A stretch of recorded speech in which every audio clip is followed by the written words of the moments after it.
Tenemos una barda al frente que es el segundo templo, el tercero, el cuarto donde están los botes de basura, el quinto al frente, el sexto casi frente a nosotros, donde está el agua, es el séptimo templo.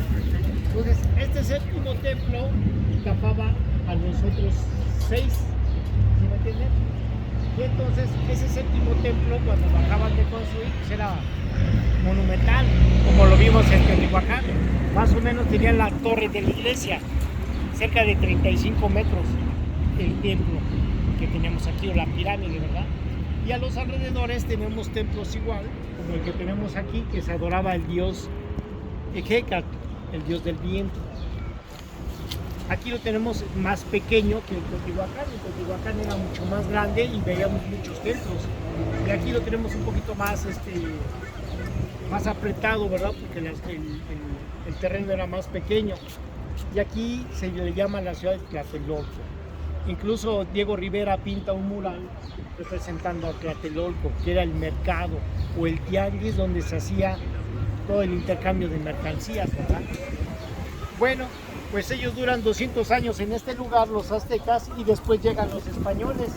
En el año de 1519 nos invaden, hasta 1521 es cuando toman el poder de esta ciudad de Tlatelolco y derrumban los templos prehispánicos que tenemos ahora ahí.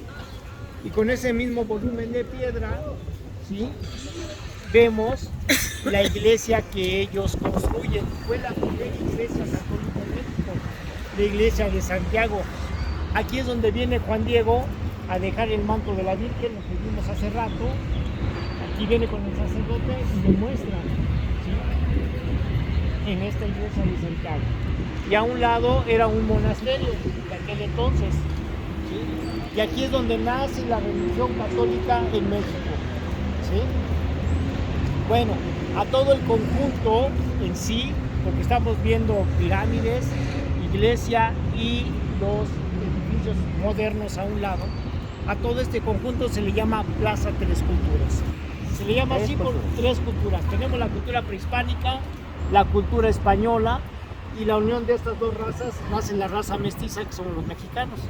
Y se representa por medio de los edificios que vemos alrededor. Se llama Unidad Tlatelolco, Unidad Habitacional Tlatelolco, con 150 edificios. ¿Sí?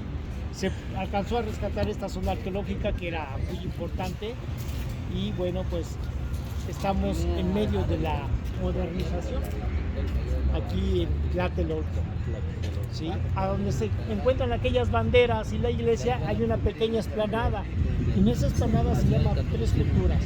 En el año de 1968, un 2 de octubre, se reúnen los estudiantes de la Universidad de la UNAM para reclamar al gobierno del presidente Porfirio Díaz, ¿sí?, muchas peticiones que ellos necesitaban, y el presidente de ese entonces, Gustavo Díaz Ordaz, manda a sitiar este lugar con el ejército, ¿sí? Sitian con el ejército, acordonan la zona, esperan la noche, les quitan la luz, y arriba de los edificios de la iglesia suben francotiradores, ¿sí?, soldados vestidos de civil, para disparar en contra de toda esta gente en la Plaza de las Tres Culturas, ¿sí? Esa fue la historia más grande en México de la matanza de los estudiantes que ha habido. Cada 2 de octubre se conmemora la muerte de los estudiantes, y hacen una manifestación que salen de este lugar, de Tlatelolco, para irse al Zócalo de la ciudad. Desde entonces hay bastante gente que ha desaparecido en este lugar, ¿sí? Bueno, pues es un pequeño lugar, una zona arqueológica que se llama Tlatelolco, que muchos la conocen como Plaza de las Tres Culturas. Yajaira, ¿qué le pareció este lugar? Bellísimo, bellísimo. Por las tres iglesias que hemos ido a ver, venimos a ver al arqueólogo de lo que fue los aztecas. No. Ajá, los aztecas. Los aztecas, sí.